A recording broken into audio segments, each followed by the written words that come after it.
भाषा और व्याकरण का परस्पर आपस में बहुत ही गहरा संबंध होता है। तो आइए पढ़ते हैं। बच्चों, आपने देखा होगा कि हम वाक्यों को बोलकर दूसरों तक अपनी बातों को पहुंचाते हैं, वह भाषा है। भाषा शब्द संस्कृत के भाष धातु से बना है।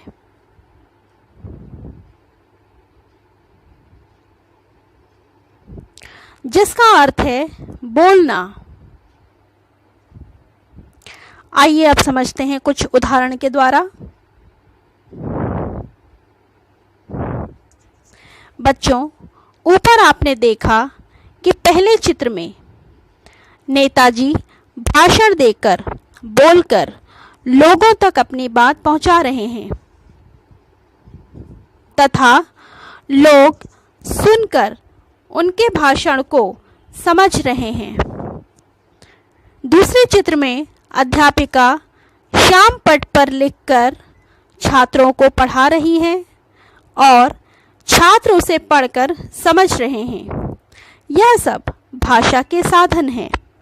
इसे ही भाषा कहते हैं। इस प्रकार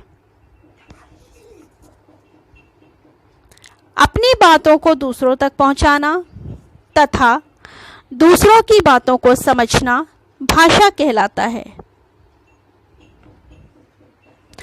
आइए पढ़ते हैं भाषा के रूप। भाषा के मुख्यतः दो रूप होते हैं। पहला मौखिक भाषा तथा दूसरा लिखित भाषा। आइए पढ़ते हैं मौखिक भाषा के विषय में। मौखिक भाषा किसे कहते हैं?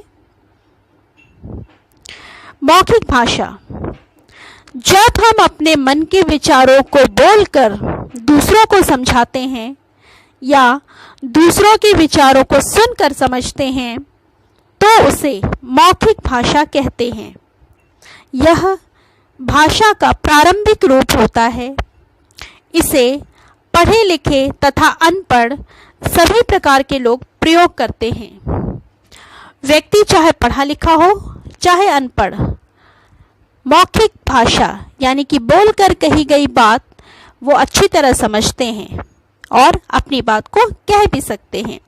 तो इसीलिए ये पढ़े लिखे तथा अनपढ़ दोनों ही लोग इस प्रकार की भाषा का प्रयोग करते हैं।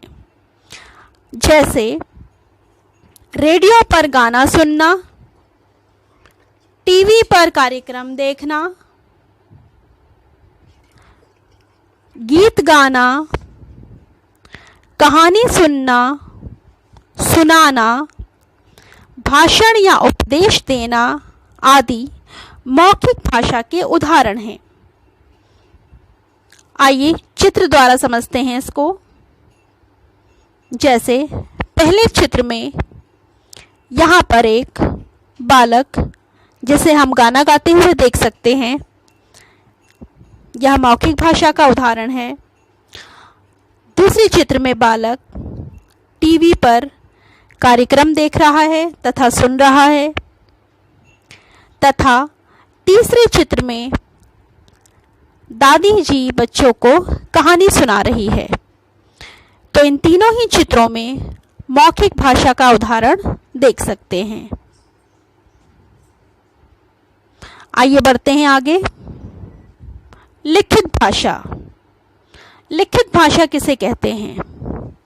जब हम विचारों को लिखकर प्रकट करते हैं तथा दूसरों के लिखे हुए को पढ़कर समझते हैं तो वह भाषा के इस रूप को लिखित भाषा कहते हैं।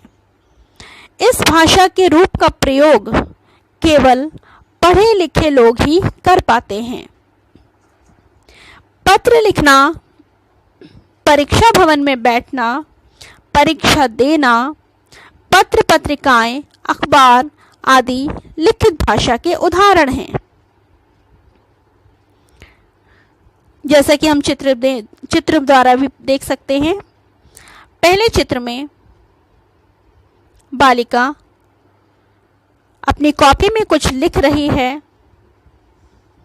दूसरे चित्र में इस बालिका को हम पुस्तक पढ़ते हुए देख सकते हैं तथा तीसरे चित्र में एक व्यक्ति जो कि अखबार पढ़ रहा है। तो यानी कि इन तीनों ही चित्रों में लिखित भाषा का प्रयोग हुआ है।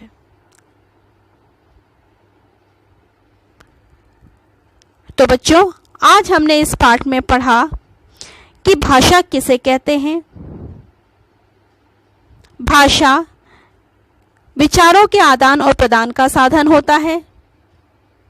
भाषा के द्वारा हम अपने मन के विचारों को बोलकर तथा लिखकर दूसरों तक पहुंचाते हैं तथा दूसरों की बातों को, उनके मन के भावों को पढ़कर तथा सुनकर समझ पाते हैं। व्याकरण भाषा को शुद्ध रूप में पढ़ना, लिखना तथा बोलना सिखाता है।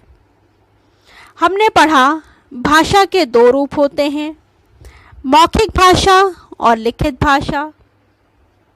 मुख से बोली जाने वाली भाषा मौखिक भाषा कहलाती है, जिसमें गीत गाना, वार्तालाप करना, टीवी देखना, कहानी सुनना, पढ़ना या पढ़ाना इत्यादि।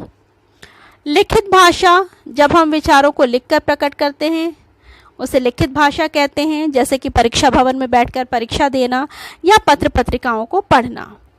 तो आज के पाठ में बस इतना ही बच्चों, बाकी हम फिर बाद में पढ़ते हैं अपनी अगली वीडियो में। तब तक के लिए धन्यवाद।